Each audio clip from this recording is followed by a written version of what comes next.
everybody, and welcome back to the Palmtop podcast. My name is Alex. And my name is Kyle. Why didn't we do this the first time? Because we were trying to come up with a bit for longer than we should admit. Also, there's a thunderstorm There's a thunderstorm out there. I'm going to hold up my umbrella slightly. I'm going to hope that lightning strikes the building and we go back in time. I was actually thinking about how funny it would be if you put Areki in other anime shows. Like, imagine him in Sakamoto's shoes.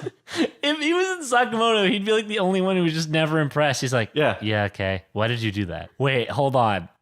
Would Chitanda need to know? I have to know, how does that man coolest? All right, no, I totally want this crossover. Yeah, because yeah. it's like, all right, we really don't know a lot. And then Areki's just like, but I don't. He's just like, I don't care. He's like, a part of this secret club that's behind this poster. I have to know, how did he jump so high to save that bird in the thunderstorm? Yeah, there was an updraft and he had an umbrella and he's very light. Well, today we're wrapping up the Cultural Festival arc, book 3 of Hyouka's series. It's kind of sad to see this go because I love the style that they're throwing out right now. I love like the activity we see in from like absolutely all of our ensemble characters that we've introduced for. Literally every single person that we've seen before has showed up. I've said it before. I really like that they all shine outside of the circle. Like they're so powerful on their own as characters. They don't need to keep bouncing off each other. Chitanda is interesting without asking Areki what's going on. Right. And plus, we have a whole Ibara thing that we need to... that's the one. I mean, Ibara and Fukube have the most interesting arcs to me right now, which is... Yeah. I really like Fukube's complex, where he wants to solve the mystery quicker than Areki because he doesn't think he can. I don't know. And when you think about it, if you break down everyone's like goal for this arc, it's kind of amazing because like Chitanda, I want to sell all these pamphlets. Irisu, I'm gonna show you this cool manga and change your mind about it. Fukube, I'm gonna solve the mystery for everyone. Horeki, I figured it out. I'm just gonna sit down in this chair the whole time. I'm good. My plot's done. I'm gonna keep this Zelda trade quest going. Wait, what's this pen? Oh no. His sister literally gave him a plot for the episode. She went, do you want the Bigoron sword? Here you go.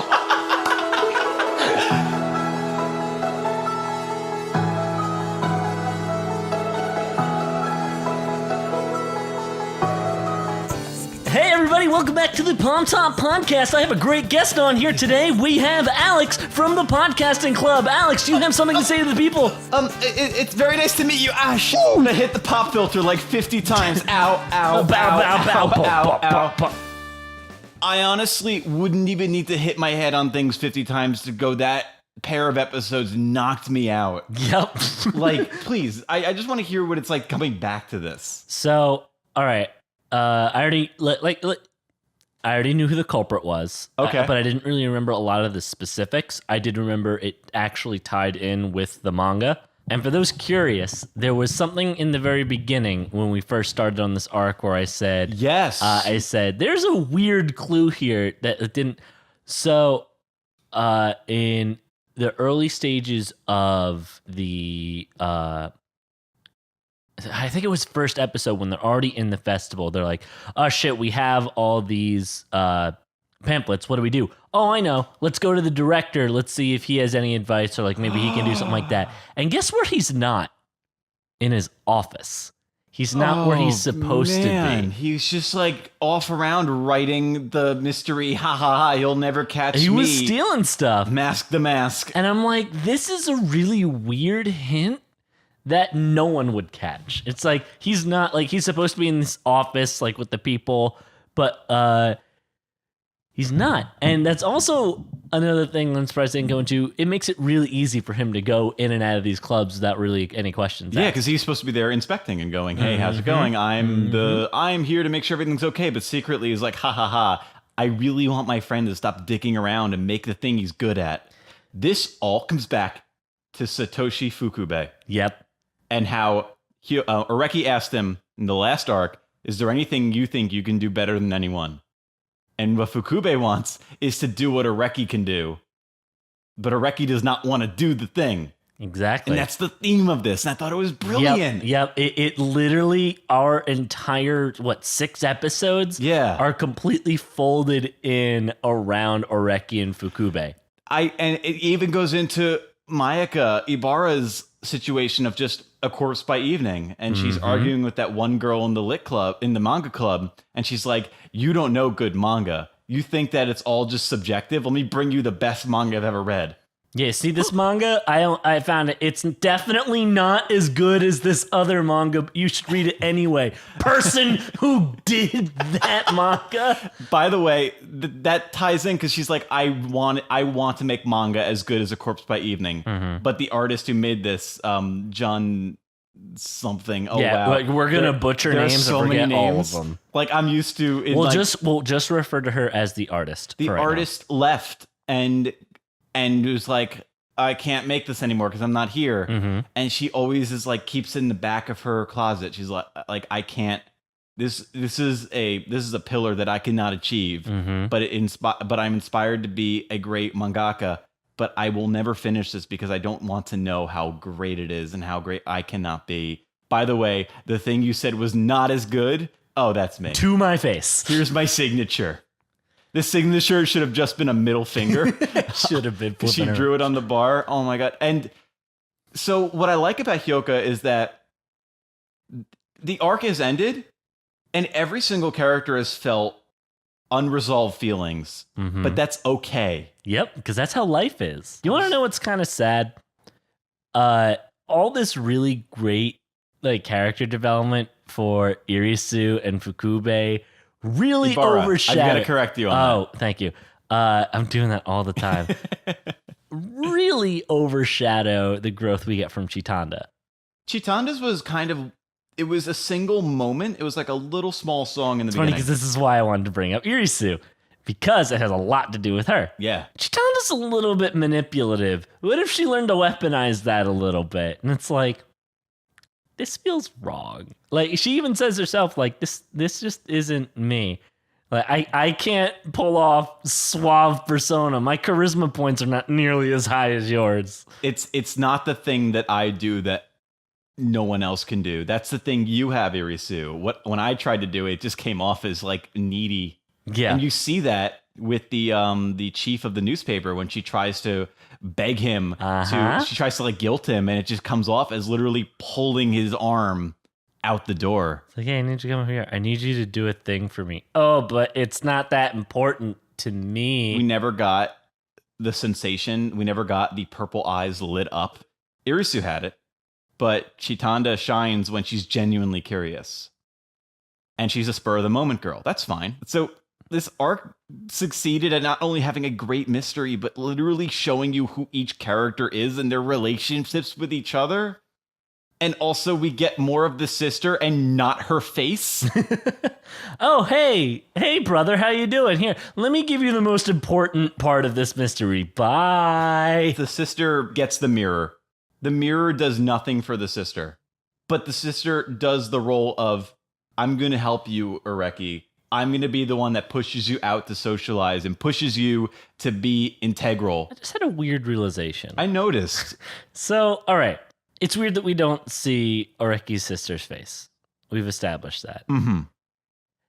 Could it be that Oreki's sister is almost like a weird writer self-insert character who's literally handing our main character everything he needs in the situation? Like a because, all right, yeah. A writer literally does that. Like, Oreki happens into the water gun that happens into this. And, the writer's, doing that via plot. Is Oreki's sister the personification of, here's where I want the plot to move. Let me physically hand this. Oh, Oreki, here's a cool summer job for you. Have summer adventures. Here's a pen for no fucking reason. I like that a lot. My theory was that, no matter what we see, this person that is just so adept and influential to Oreki, nothing we could see could live up to the expectation. I really like the writer tool too. I feel like there's an air of mystery to her that she's the whole reason Oreki's in the club. She's the reason that the club's there. She cued the Classic Lit Club in for for the film club mystery. And when you think about it, there's no real reason why Areki's listening to his sister. Like, we don't have like he looks up to his sister thing. We don't get that. Does she have eyes that spur Areki on? She actually is a They're robot. flaming red. This has been the best arc. Yeah, this is definitely a great setup. I love the director character. He's very interesting. Mm-hmm. My favorite part is like he doesn't give away all of his mystery right away. He's like asking questions like, "Oh, well, why do you think someone would do something like this?" And he's like trying to figure it out, and he's letting Areki do his thing. And like at the very end of it, he's like, "I didn't get your name." And like even Areki's like kind of taken aback. He's like, "Oh, He's not even scheming. I'm Areki." He genuinely is surprised that someone figured out the mystery because he's like, "Wait, how did you get the secret? I was just having fun. What Game Shark did you use? How'd you get that comic book?" And just separate from everything, I really like the Fukube Ibarra relationship. She wants to be with him. She's wanted to be with him for years, apparently. And he's very clearly aware of it because he clearly holds her hand. We don't see it. But he's so busy trying to be something he's not that he can't actually obtain what he is. Oh, that's an interesting point. Putting himself as a database. He wants to be a detective, but he's labeling himself as a database. What if he's neither of those things? Yeah, it really does frustrate me to see his character flounder so much like this, because it's like, you don't have to be the superstar. You can be a star member of a team, and like he just wants to be like, oh, I want to be like my Sherlock Holmes, who I don't need. I'm a strong, independent Holmes who don't need no Watson. But dude, you're Fred and Scooby-Doo. You're not Sherlock Holmes. I thought it was just going to be reevaluating the objective dynamics of each character and how they correlate with each other. But it did it with them separating, and you focus on each one of them. When I think of Silver Spoon, I think of everyone tries to team up without Hajikin. But then you focus on Hachikin's inner struggles. This one was like, no, literally here's everyone's inner struggles with a different aspect of the mystery. And it showed you how important the four are to the group. It's not just Areki. It's not just Chitanda. Yeah, man. It's a great episode. I don't know how much I can say that.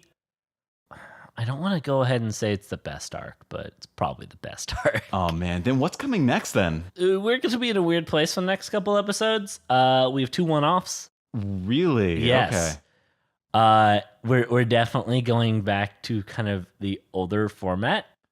All right. Or, I could be completely wrong. I mean, that's always enjoyable, but I think... What was the next one? It's called like something about like the mountains are clear. Are the mountains clear?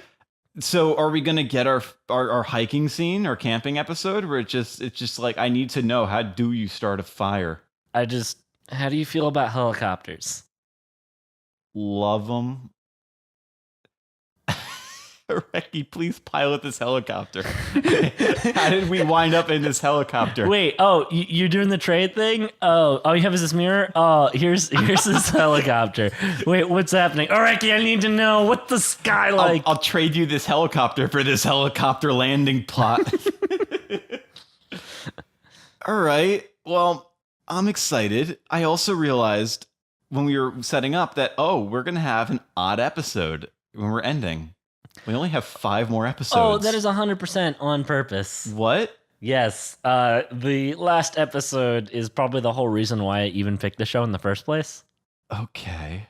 We'll get there. That's like when we picked Haruhi, and I'm like, one of these episodes will prove that I picked the right show. There it is. There's the one. We'll see how you like that bridge when we get to it. I'm very curious. Oh, as you should be. By the way, the subtitle of Hyouka is "You Can't Escape." Cannot solve mystery. Can't run from this fight. You cannot understand. 3.0, 4.3. Time skip. Nobody aged. Chitanda has an eye patch and it's not as good when she stares.